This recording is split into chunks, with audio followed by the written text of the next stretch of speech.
Hello, my name is Courtney and welcome back to my channel. I'm doing a lot of filming today and I have a giant stack of books behind me and I've just organized them into my favorite of the year. So I have about 16 favorites for the year. It was definitely hard to narrow it down, but I'm under 20, so that's a good number. And I've organized them in mostly order. We'll discuss it in one second. Basically, I'm going to talk about my favorite manga this year and my favorite nonfiction of the year, and then we will get into my general favorites in order. Nonfiction and manga, I don't feel like I can really compare to novels in the same way and like put them in order in the same way, so I'm just going to talk about them separately. So these are my favorite manga series that I read this year or started this year. I have Yona, which is almost always here. It's just one of my favorite series, so I of course have to show it off a little bit every year. But new to the pack, we have Haikyu, which I started collecting this year, as well as Welcome to the Ballroom, which I started collecting this year. And yes, if you've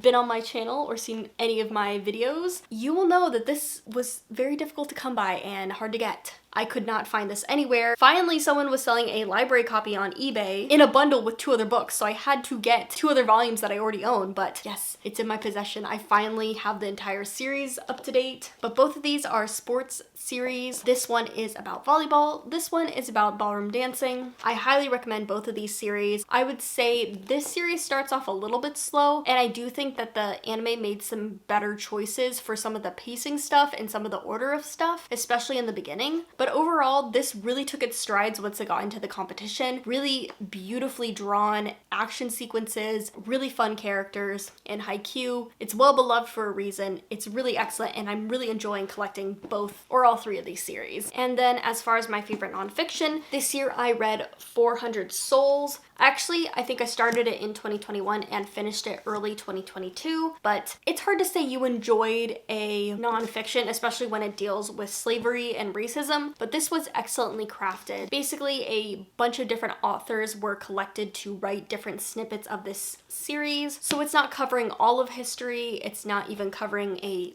chunk of it, but it's basically little essays, each in a different era, discussing different topics, from law to poetry to all different kinds of things, all different kinds of people and events. And it really just gives you a snapshot into so many different things where you can be like, hey, that's really interesting, let me look more into this. I think this is a great place to start for people that are just getting into African American histories and studies and want to know more historical stuff. This gives you like a jumping off point to look into a lot of different things. So getting into the novels, going in order of course, the first book I have is She Drives Me Crazy by Kelly Quinlan. I believe I gave this book 4 stars, maybe 4.5, but it was definitely one of the standouts of the year for me in terms of YA contemporary and in terms of the reading vlog I did focusing on sports books. This book is like fake dating, enemies to lovers, between a cheerleader and a basketball player. Just really cute, super fun. Definitely gave me those YA coming of age movie type vibes. It was just really cute, really fun,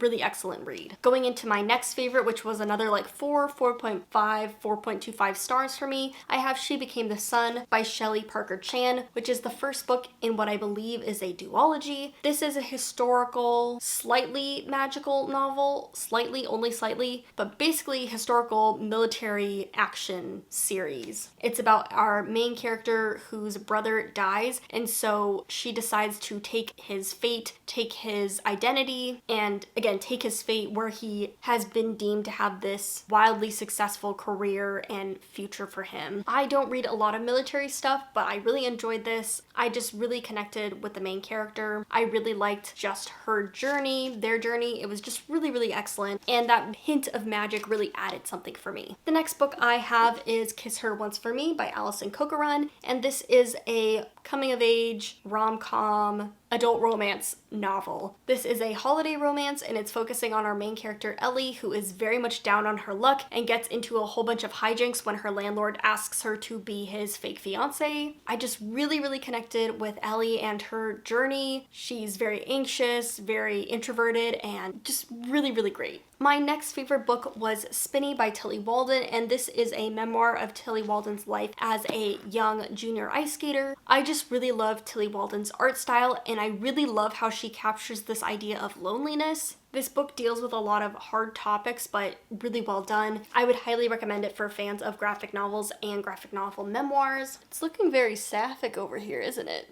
The next book I have is Greywarren by Maggie Stiefvater. This series has been kind of, I wouldn't say hit or miss for me, but it's been very much all over the place in terms of how I feel about it. This is a spinoff of the Raven Boy series focusing on Ronan and his brothers and some other characters, and it's so hard because I don't always love all of Maggie Stiefvater's choices for her characters, her plot decisions, but at the same time, I love how she writes characters, how she makes such unlikable characters likable, how she makes such flawed characters interesting and wonderful to follow. And this third and final book just worked for me so well. I loved the ending, how she wraps up the Raven cycle and Ronan's story, but I just also came into this at a great point in my life where I wanted a really slow, character-driven series, and so I just really ate this up at the time that I was reading it. It was just exactly what I wanted in that moment, and it worked for me. Again, this series is slow, it's character-focused, but it's just so wonderful if that's what you're looking for. The next novel I have is Middlegame by Shauna Maguire. This is another book where I just read it and really had a wonderful time reading it. I spent a lot of time walking around New York City, in the park, at the Met, reading this book via audiobook. I love Shauna Maguire's work, but this was it just really filled a little part of me when I was reading this. This is a paranormal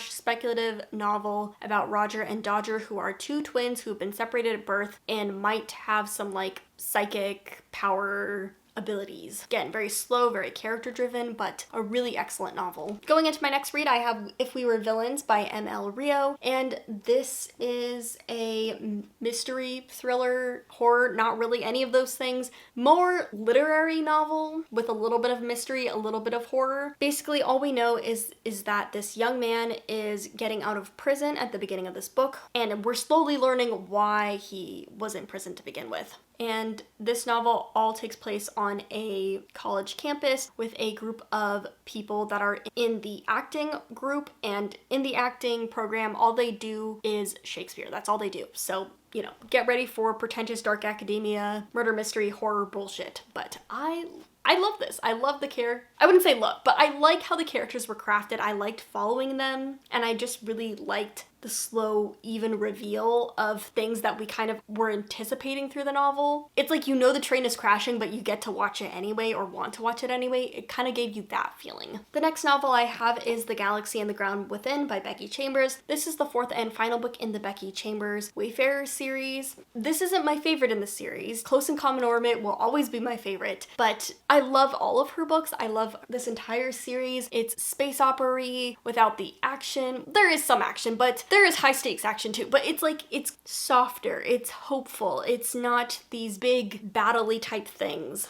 And I love it. I love this series. I love what Becky Chambers does, and this was just really enjoyable. The next book we have is Winter of the Witch. This is the third and final book in the Bear and Nightingale series. I loved the series as a whole. I would say The Bear and the Nightingale and Winter of the Witch. I'm not sure which one is my favorite. The first book is all about a young girl coming into her own power and growing up. This third book is like the witch, or, you know, the young woman growing entirely into her power. This book had consequences. It had amazing battles and consequences of those battles.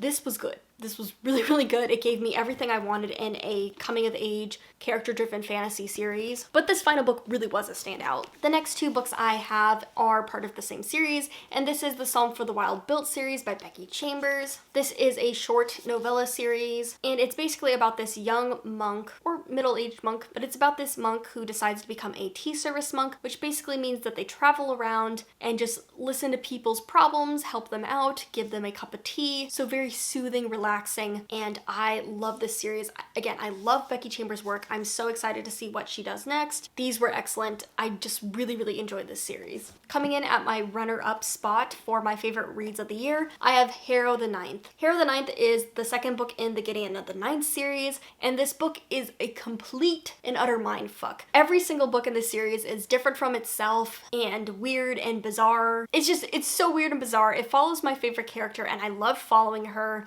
I loved just being in her head, being with her, and I love just how insane this book is. This is a sci-fi fantasy series about necromancer, lesbians in space. It's so much more than that. It is just so weird narratively, but I love it. I love it. And this was just really excellent. And then coming in at my favorite book of the year, I have two books because they are part of the same series, so I'm counting them as one, and that would be The Empress of Salt and Fortune and When the Tiger Comes Down the Mountain, which are part of the Singing Hills series. This, again, is another novella series by Ni Vo, and it's following a young monk who is traveling around and collecting stories or histories or information from people, and so each novel is like its own little story, and these two just worked so well for me. I really love what these two novels did. Really excellent. They are slightly fantastical, slightly historical, and I would read many books in this series. I really love them. So yes, these are my two favorite books of the year, or my favorite series of the year. These were the standouts for me. I had no expectations going into it,